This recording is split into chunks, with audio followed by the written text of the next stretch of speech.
joined tonight by Michael Brown. He is Director of Customer Experience with General Parts. So thanks for coming on, Michael. How are you tonight? Hey, doing good, man. Good to be on. Thanks.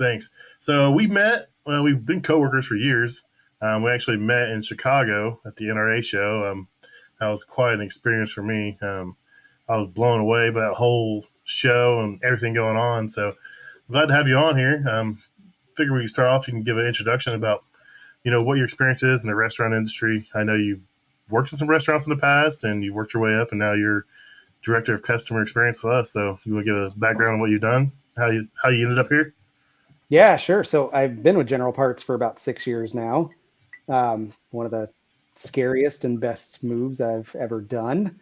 My past life, I grew up working in restaurants as far as starting my first job at A&W when I was 15, just a couple months shy of 15, so a little under the table money, which is nice. But um, uh, from there, just working my way up in restaurants, shift manager, assistant manager, got my first general manager job at 18, which was rather scary, but um, Nice. it was, the person that put me in that position probably shouldn't have done that being at 18, but, everybody has their experiences they go through, it was very good, very eye opening. Um, but worked my way through general manager, different restaurants. Was working at a restaurant concept in Colorado as a general manager, and they put on a facilities class. Facility manager coming in trying to show the GMs how to save some money, take care of some stuff themselves.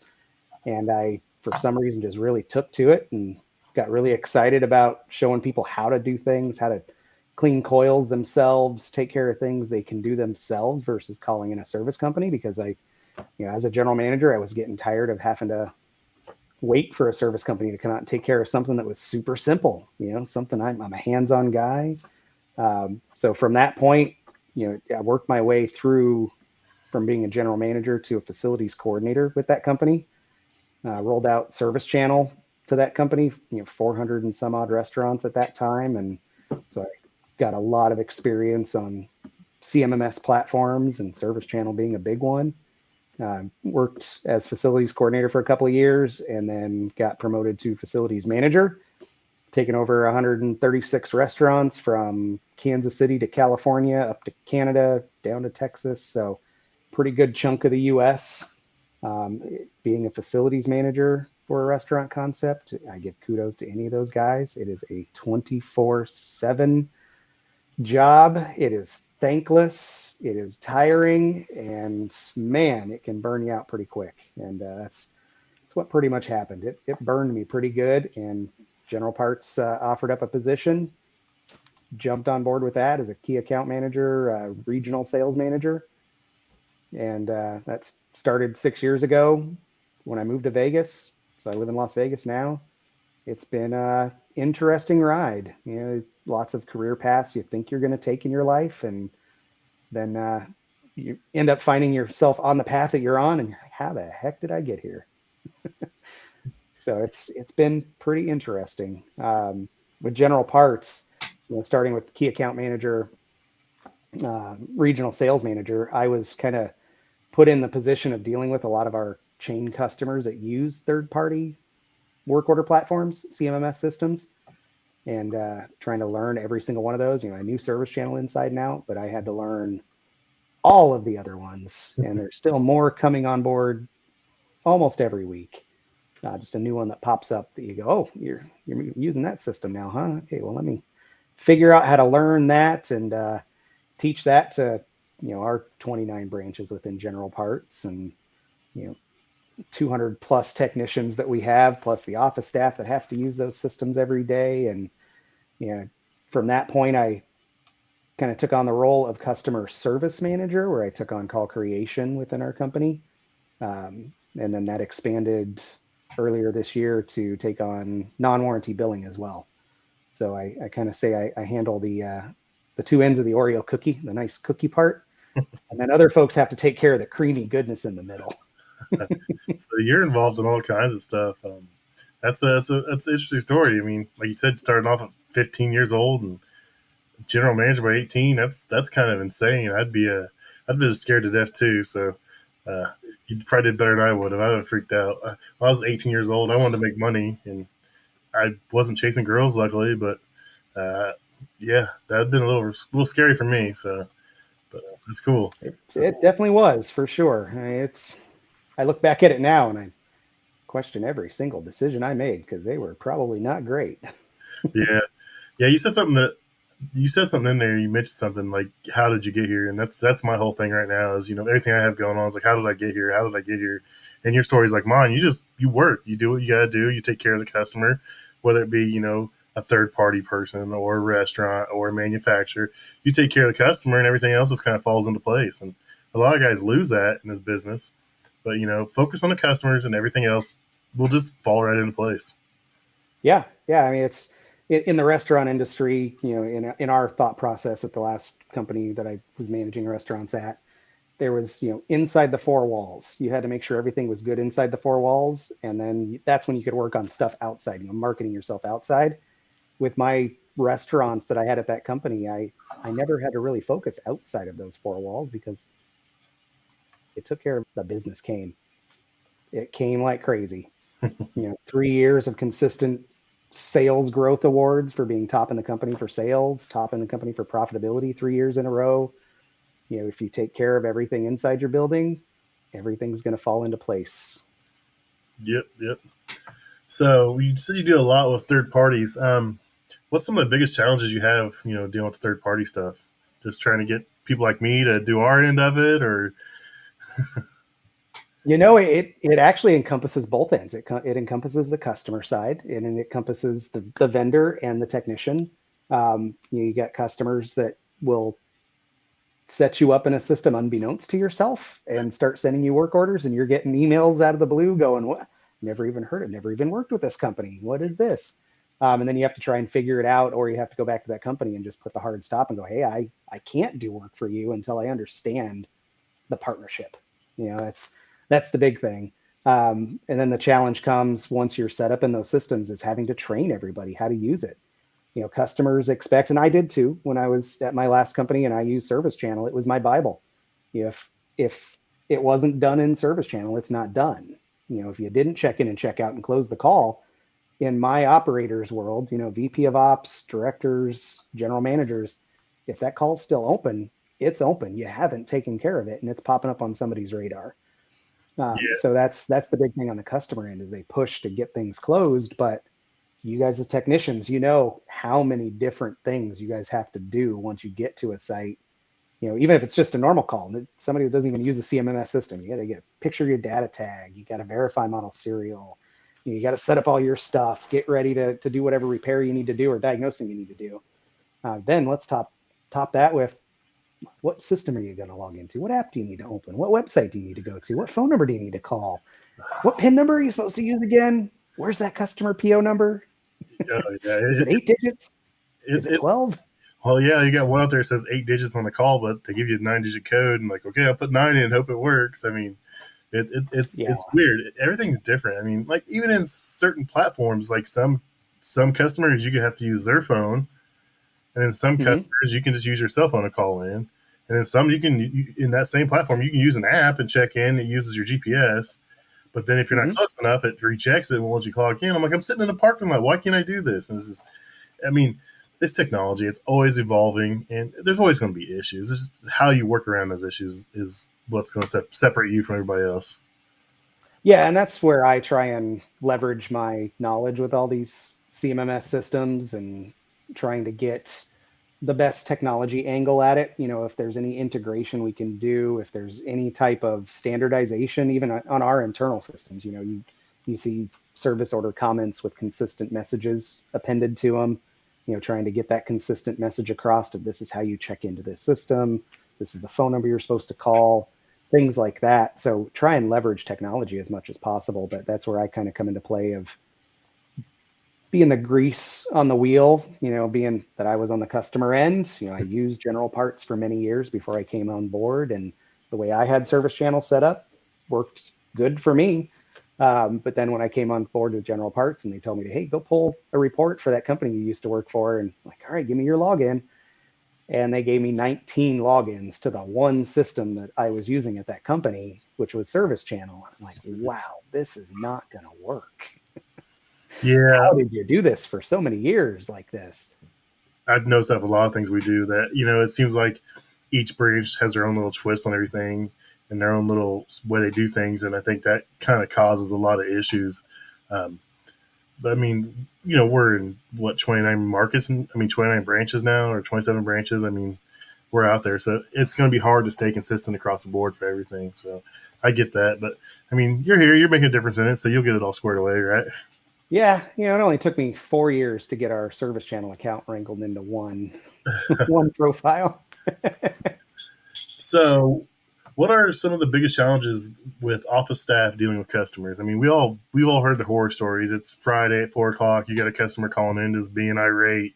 You know, their oven's down or their freezer's down. They have to have it. So, but I mean, what do you teach? I guess the staff when they're dealing with customers in situations like that. I mean, The biggest thing is keep that communication open. It's tell the customer how it is. Hey, I know it's Friday, it's 4 o'clock. I've only got one on-call technician and he's got 3 calls booked up. Don't tell him, yeah, I'll get a guy out there tonight when you absolutely probably know it's not going to happen tonight. It might not even happen Saturday, depending on if you can get through those 3 calls tonight. That first call might be a walk-in freezer where you're there for 6 hours pumping it down, replacing a compressor. So it's really about the communication. That's the biggest thing I can push to the office folks is keep that communication open, over communicate as much as possible. You might get people that complain how many emails they get throughout the day, but I'd rather be over communicating to somebody than somebody wondering, why didn't you tell me that you couldn't be there? Or why didn't you tell me that part was on back order? That type of thing. And that's, through the whole supply chain shortage, that was a big one, where we knew as soon as we put that purchase order in to order that part, we were getting told it's going to be middle of January before that part's available. That's the big stuff we got to communicate.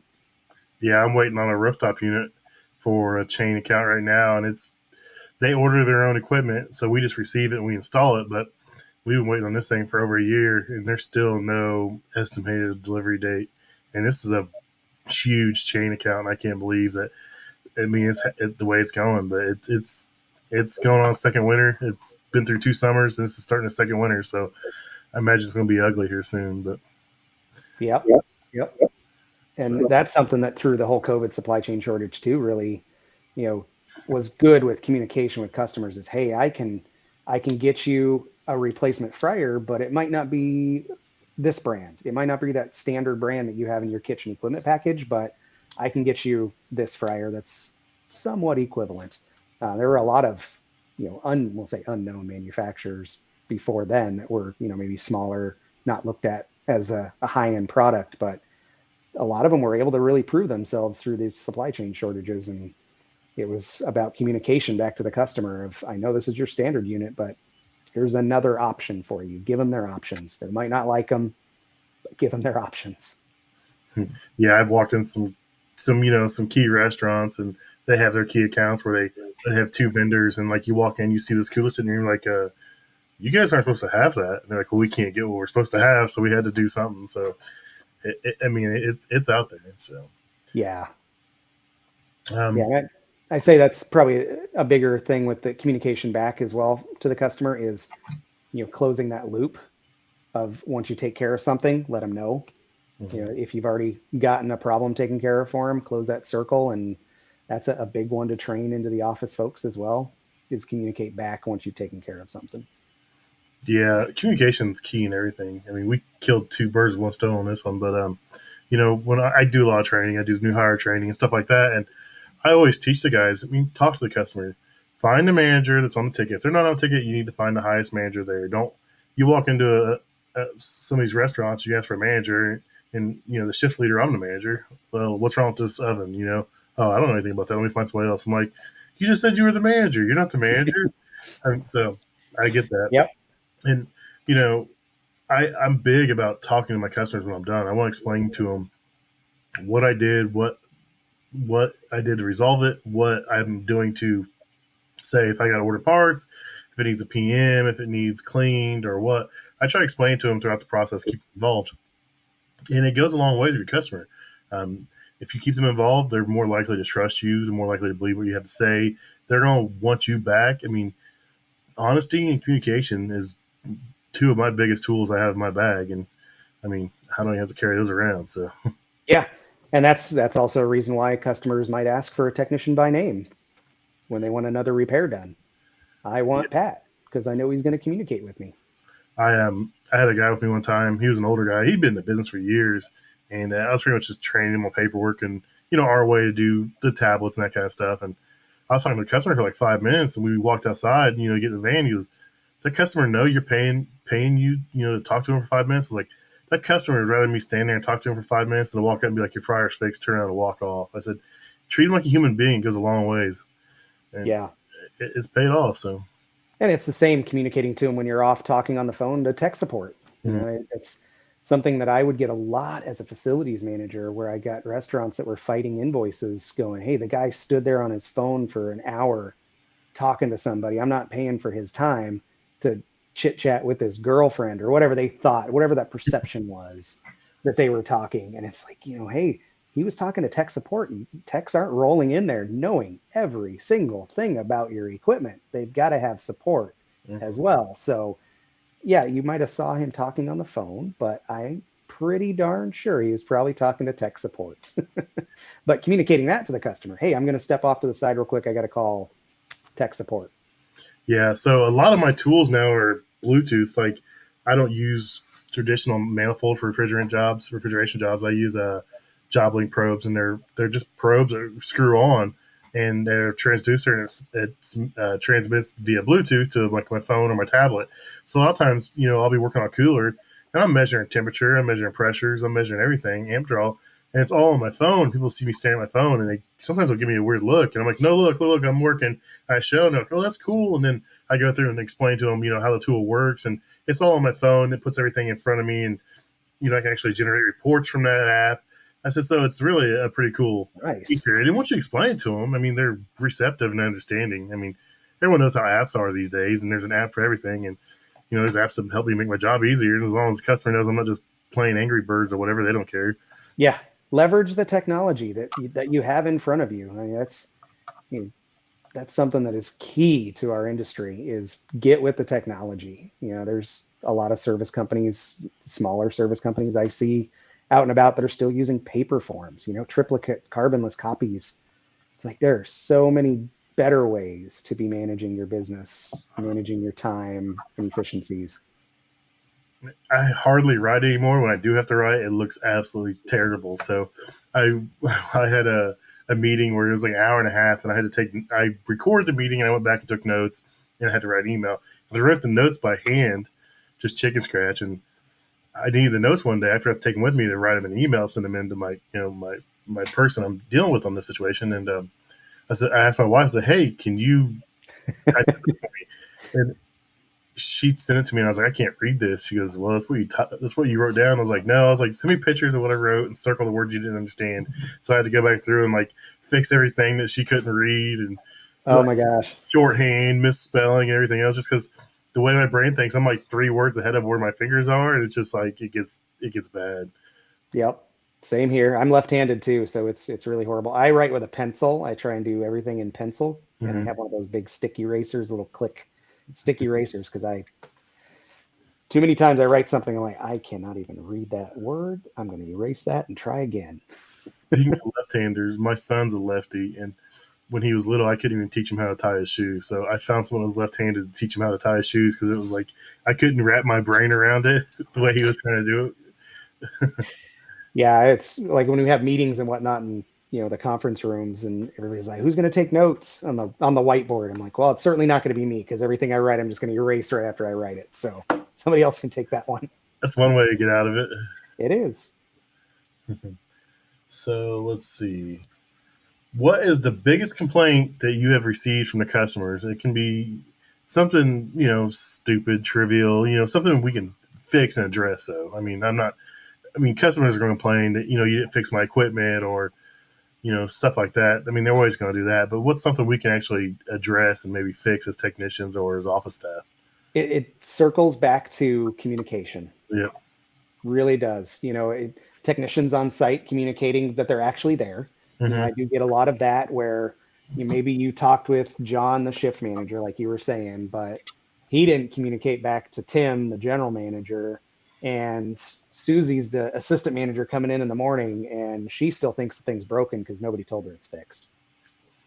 Yeah, I You mean, know, communication is going to be communicating. everything. I get a feeling we're going to talk about. I mean, it's such a vital role, though. I mean, it's everything when it comes to our customers. So, Yeah, and as well as, on the office staff is communicating as well. So there is a lot of quotes that I see get rejected or get questioned by our customers where we put basic information in there, as far as instead of taking your guys' tech notes, which are giving them everything you guys found on that diagnosis, they're just putting in an estimate. Maybe you'll give them a $4,000 estimate and say repairs to oven. Great. What are you repairing? What was broken to begin with? I know I called you out for a broken oven, but I don't want a quote for $4,000 that just says repair oven. I'd like to know what you found and what you're doing to fix it. And yeah, maybe what we as a customer might have done to cause this. yeah, I've run into a lot of stuff like that. I have a trainee with me, and he wants to be short as he can on his notes. I'm like, look, I was like, can you remember what you did on this call 3 or 4 weeks from now? No. I was like, so when billing gets this call and they don't understand your notes and they're going to send an email to you and our branch manager, I said, are you going to be able to recall what you did? No. Take the time, write it out thoroughly so you don't have to worry about remembering it. I said, if you write it out thoroughly to where our manager can understand it, billing's going to understand it, warranty's going to understand it, everyone's going to understand it, and they're not going to call and bother you. I said, believe me, I've been doing this a long time. Take the time, write it out, and be done with it. Yeah. Yeah. You've got the texts that are short in that communication. Then you have the texts that write the entire novels. They'll tell you how the walk was into the building. They stepped on a piece of gum in the parking lot, and I'd rather have that over communication than I would just Yeah. fix the oven, replace thermopile, short things like that. Especially for we have some customers that, in their lives, they were technicians. We have facility managers that have come from technician roles, directors of facilities that were technicians. And sometimes with refrigeration calls, they want to hear what micron did you pull it down? What vacuum did you pull down to? They want to hear all your pressure readings and everything because they want to know, was it actually done correctly? That type of thing. Yeah, that's what my thing is. If I have to go follow somebody back or a callback or something, and I look at their notes and it says gas pressure is okay, I'm like, no, that's not how this works. Okay is not a gas pressure reading. Okay is just you saying it's okay and going about your day. Mhm. I needed a gas pressure, and then I get there to check gas pressure and it's either super high or super low, or there's not enough volume and it falls off. I'm like, this all could have been prevented the first time if you had actually done, what you're saying. Gas pressure okay is not a suitable answer in any form of my life. Should be gas pressure measurement. Yep, everything's a measurement. If you check it, you have a measurement. You should be able to write it down. Yeah, that was a topic of discussion. I'm out here in Chicago this week, and we had a meeting with one of our large manufacturer partners, and gas readings for the flue readings came up, and discussing about how they need to know exactly what that CO2 reading was, that carbon monoxide reading, because they have to report that back if something ever happens at that facility. You can't just put in there, CO2 reading was okay. Yep, we have these big fancy tools they give us. Keep them at the shop. Someone's keep them on a truck, and yeah, they do a really good job reading that stuff until they don't. But generally, they get them Yeah. fixed pretty fast. So, but yeah, that's an important thing to do, especially your former employer. It's probably been. I'm not sure if you were on board here or not. They were putting in CO2 detectors underneath their hoods. I'm like, how, or right outside their hoods. But they were famous for turning on their equipment and not turning the hood on. So it set it off and called the fire department all the time. Yeah. Like, I was like, no, you guys have to turn your hoods on before you turn all these burners on and stuff. I'm like, of course the fire department's going to call, come and they're going to shut you down for CO2 because, Yep. you know, you don't have your exhaust hood on. Turn your exhaust hood on and it all goes away. And I don't know how many calls I've got when they rolled out those detectors right outside the hood. I'm like, why are you guys putting these right outside the hood? Yeah, that was a big issue at my former restaurant concept where the older restaurants, newer restaurants, we ended up building in interlocks. So you couldn't energize the line without having the hoods energized. Hmm. You couldn't get any power there, which was great. But the older restaurants, it'd be a cold winter day, say in Colorado, and they didn't want the makeup air pulling in at 50 degrees, 40 degrees. Our heaters on our makeup air, some of our restaurants were old enough where they didn't necessarily have heaters. They didn't want to feel that cold air. So they just wouldn't even turn the hoods on, yet they're turning on fryers, pasta cookers, saute grills and whatnot, where it's just carbon monoxide all over the place. And once they started having to put carbon monoxide detectors in there, it was pretty eye-opening, the restaurants that were doing it. Oh yeah, there was a handful of them, and it was like every day. Some stores, I'm like, stop, turn your hood on. We went through this yesterday, But once they call the fire department, we have to go out there, and it's all kinds of Oh live yeah, at that point. get everything red tagged. I want everything checked. I Yeah, had fire a department, restaurant closed for a day and a half for that. fire department comes. They're looking for gas leaks. They're checking everything. It's like, oh no, why did you guys do Yeah, this? which was hilarious because the one that did end up getting closed for a day and a half, the fire, I don't know if it's firefighter or the fire marshal came in. He was using his CO2, his carbon monoxide detector, and literally taking it over the flue of the pasta cooker as Yes, it was running. Like, of course it's going to be reading at thousands of ppm. yeah. It's spewing out right there at the flue. Oh, that appliance is broken. You need to get it fixed. It should be zero. You don't understand this, do you? You can't get a zero out of a household gas range. I mean, let Yeah, alone something pumping out 80,000 BTUs of heat. So yeah, it's amazing what goes on in a restaurant. it Um, is. but we've talked about, man, everything's communication. Looking through our list here, and what are It the is expectations? key for sure. Yeah, I wrote all these questions down. I didn't even think about it, but I mean, all of it can be solved just by spending the time and talking to the customer or talking to the office or somebody. So it's crazy. Yeah, and same thing with the role that I'm in with having the billing side as well. It's the billing side is about communication. We've got where the biller tries to invoice something, and again on the front end, the call might not have been set up correctly or information gathered to where we even know who to bill for a certain call. So that's where intercompany communication is key, is working together to ensure that the branch folks, the office folks are gathering the proper information for a call. And if they don't know, they've got to ask, because then it just turns into a receivables nightmare in the end if it does actually get invoiced and we're emailing the invoice to Sue when it should have gone to Pam. Um, or we're maybe charging a customer's credit card where they don't own that restaurant anymore because we didn't bother to reach out and verify that that card was even supposed to be charged. Yeah, I've ran into billing department sending emails out now where they email me and my branch manager. And a lot of times it's something I forget to put in the file room or a piece of paper, a startup form or something, or we didn't get an authorization number, so I get an email from somebody at billing and they're reaching out. At first, I got mad about it. I was like, why is this person bugging me? I got enough stuff to do. And I realized, well, I guess I probably screwed up or I didn't follow an instruction or, you know, and I'll read the email now and I'm like, oh, that's something I did. Or if it's not something I did or something my boss missed, I just ignore it and then wait for him to say, hey, did you do this? I'm like, no, that wasn't me. That was you. But it's, uh, Yeah. it's opening my eyes to a lot more stuff. I was a technician for years and, I got a varying role now in some of the things I do. And I got to learn to take my time and to think things through a little bit better than I used to do. I used to just brush through and just fix stuff, and now I get emails from, texts all across our company. And it's just like, okay, what do they want? Where are they at? What's the policy of their branch? It's just taking the time and thinking about it before I jump head first and make a bad decision or a bad judgment or something I shouldn't do. So, That's even having that knowledge for a lot of the warranty stuff, and do warranty for 200 manufacturers. You've got to know how all 200 of those want their stuff done. Do they want an authorization called for from the site?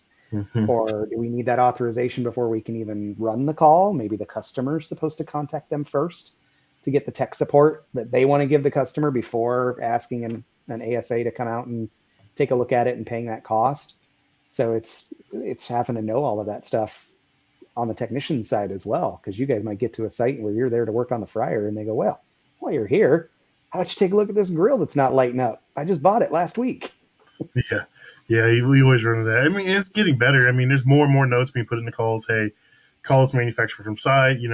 Call the manufacturer. They sent these parts out, but they want you to call them before you put any of the parts in. So, call creation is getting better, and we're all learning and we're all growing. So it's a good thing. I mean, we're all here for the common goal, and we'll get there. And it's gonna take a little work on everybody's part, but as long as we're all working together and communicating, I think we'll get a lot further. So I appreciate the work you've done with call creation, dispatchers, and everybody else. Thank you. Well, that's something too to look at with like third-party systems, Yep. or for larger companies and even maybe some smaller companies, is get to understand what those third-party systems can do for you marketing-wise and just extending your reach to other customers. A lot of those third-party platforms, say Service Channel, EcoTrack, even Corrigo, if they're using the vendor search in there, but a lot of those, once you're in those systems, you're available for all these other companies that utilize those systems to select. Mm-hmm. So you're basically marketing yourself by getting set up in there, to where if they're moving into a new market, say a new restaurant concept is going to open in Memphis, they should be in that work order system, searching that system to go, hey, who does cooking equipment repairs in Memphis? Who does refrigeration, HVAC, things like that? Because they're going to be way more prone to hook up with a company that already knows that system and utilizes it than they are trying to find somebody in that market to do their work outside of that system.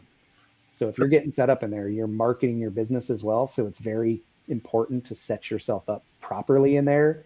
Make sure, like, if they have zones coverage type things, Corrigo has their smart zone coverage. Service Channel has their coverage map when you're setting up in there. Select those appropriately and accurately, and know that it should be bringing you business in your door. That's a good point. I never thought of it that way. I mean, I always just think of it, I'm here for this customer. And I mean, that makes sense. There's a lot of people that use Service Channel. You never know what could come about it. So that makes a whole lot of sense. That's a good point. Yeah. Never that way. And it comes down to partnerships too with, we're involved in a lot of organizations, Restaurant Facility Management Association, CFESA, getting involved in local business chamber of commerce type things. But there's a lot of relationships with these third-party platforms that can take years to develop. We had one large chain that I had been working on since I started with the company, trying to get in the door and get work from them. And it took a good 3 to 4 years to finally get in the door and start getting work from them. Granted, we don't get too much right now, but I have multiple markets that I can always offer up to them if they're in need. I'm not the pesky sales guy type where I'm poking you, give me business, give me business. It's more of when the time is right, we're there for you.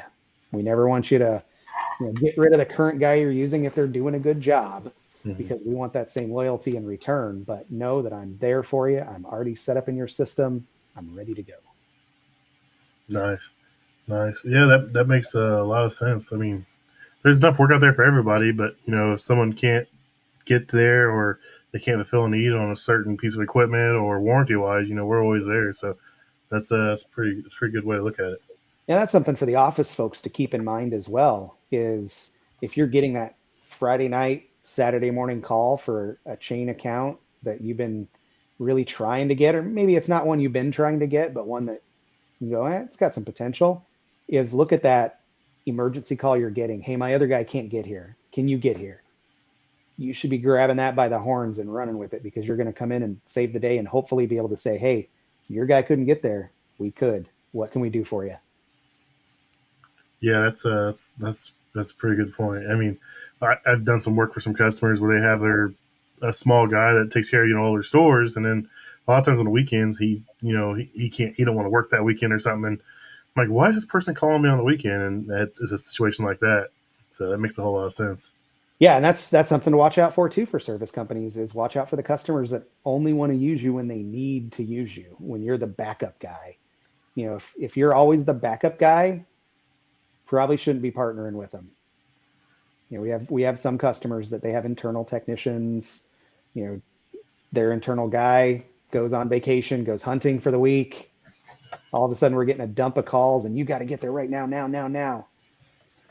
Well, you only give me one week of calls out of the year. So you're not really a top priority. I'll get to you when I can, because I know after this week, I'm not going to get anything else.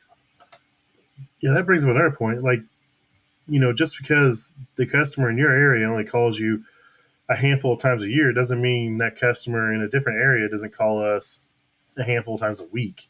So we have to Yeah, be mindful of that. Just because we don't do a whole ton of volume in Indianapolis doesn't mean Colorado's not doing a whole ton of volume. It's a quarter of their market share. Or profitability. So, I mean, yeah. you have to think about those big chain accounts. It has far further reaching implications than just your branch. I mean, so Yeah, that is something for the office folks to keep in mind as well is you might get one call a month or whatever, but there could be other markets that's their main bread and butter. And that one call you're doing where you're just putting them off to the side and you're still representing General Parts. You're yep. still representing whatever brand you're working for. Ensure that where you're representing the brand is being the same as where it's being represented somewhere else, where maybe they are their biggest customer for that branch. Nice. So another thing I like talking about is soft skills. I kind of learned this the hard way, just on my own.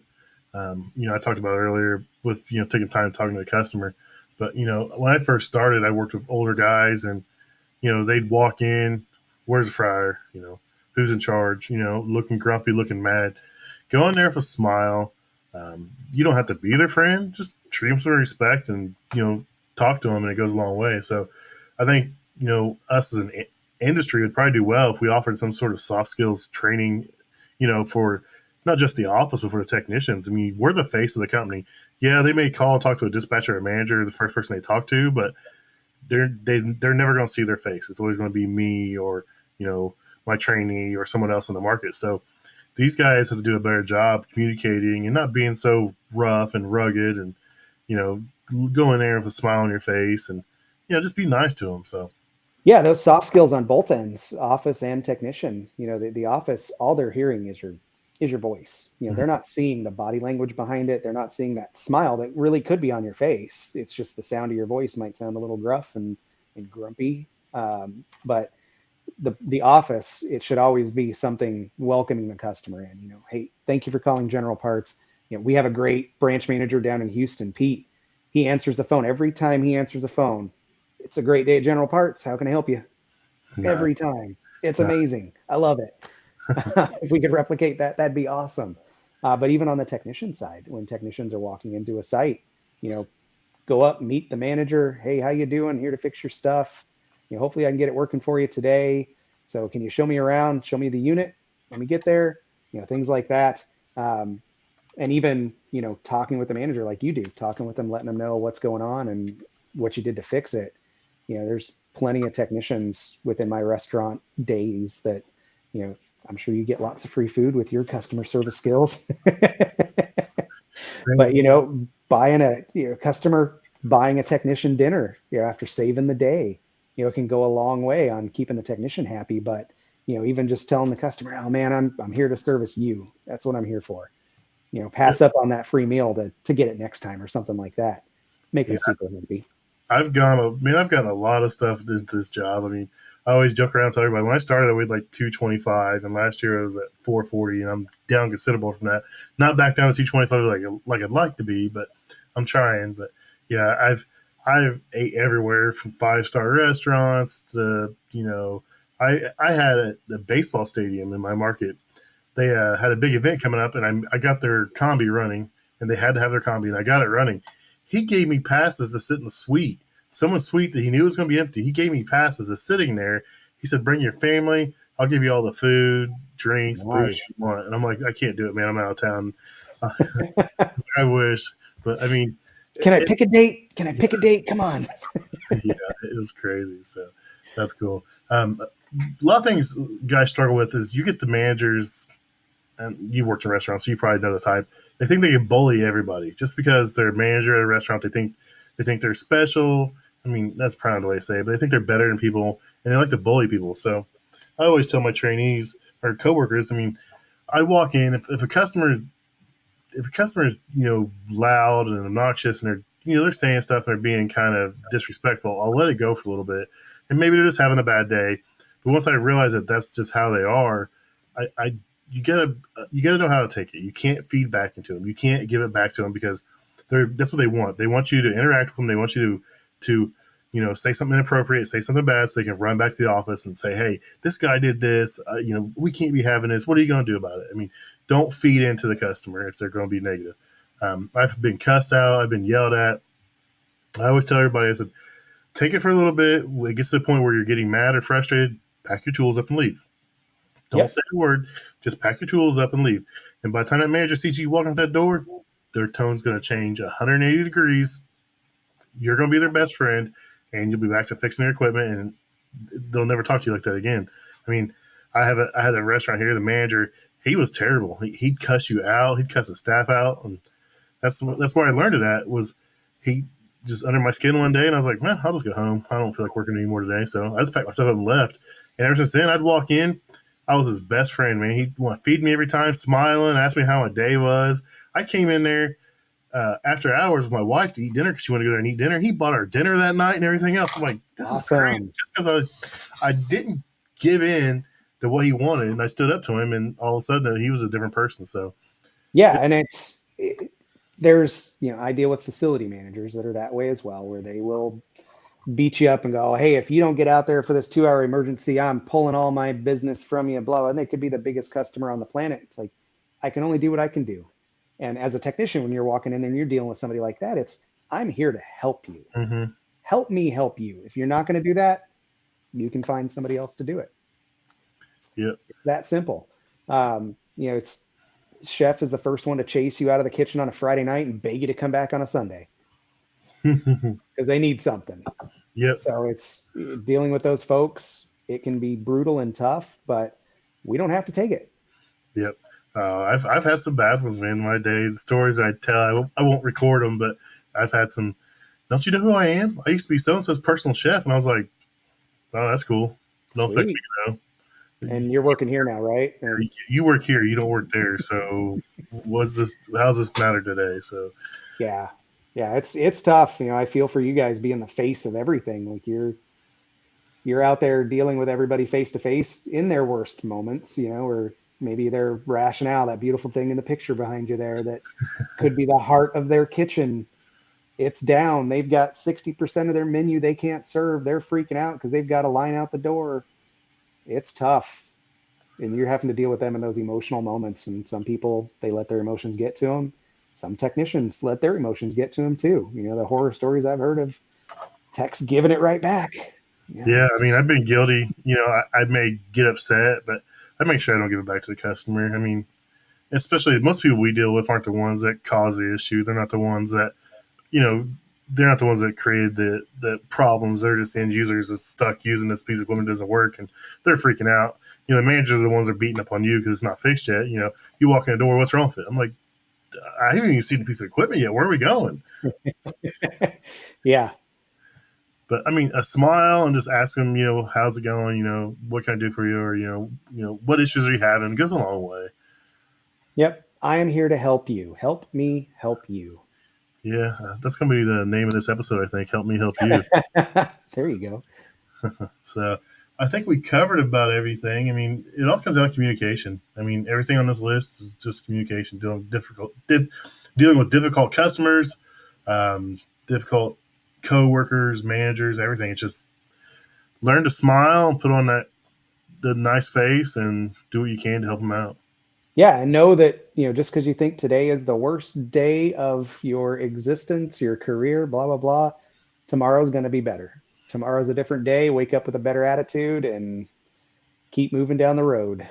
Yeah, even with all the success and stuff I've had lately, I still have those days where I wake up and I can't fix anything. And I'm just like, I want to beat myself up. Why am I doing this? I just want to quit. And I'm like, it'll be better tomorrow. Just because you can't fix anything today doesn't mean tomorrow's not going to be a great day. So, yeah, and it's same with my position. You get overwhelmed with, the amount of getting to the summertime, the amount of service requests coming in during the summer is just ridiculous. I not being in that mix prior to it was sales. So I was, pushing the sales to the branch. I didn't see how overwhelmed they were getting really. I just knew they were booking 2 weeks out or 3 weeks out or can't take any more work, that type of thing. But just going over this summer and seeing the sheer amount of volume coming in is crazy. There is enough business out there for a million technicians. Yeah, If we could get you all in the field. we're 3 weeks out, and actually, I think if you haven't done business with us in 6 months, we're pretty much saying sorry. I mean, it's Yeah, crazy. there's certain parameters, and each branch can be unique on that, where they can go, hey, I can take a call and be out there tomorrow, or you got a branch that says, unless you're one of my key customers, and that's where it comes down to on the customer's end. Do you want to be a key partner Hmm. or not? Yep. We found out during COVID who our key partners were, and a lot of customers found out who their key vendors were as well. Yeah. Yeah, that's a big thing. You know, if you have a PM agreement with us or a service agreement with us, you're gonna get preferential treatment just because. I mean, you stepped up and you formed a partnership with us, so we honor that partnership, and our warranty accounts, and everything's different. Every customer is different, and everything has its own circumstance, though. So, Yeah, it does. all right. Well, I won't keep you much longer. I appreciate you coming on here and talking about communication. My pleasure. I wrote all those questions down, and now I'm just like, man, I just needed one question. What's communication? Yeah, yeah. That's what it's all about. Communicate, over communicate, over communicate. Yeah, I always say under promise and over deliver. So, Yeah,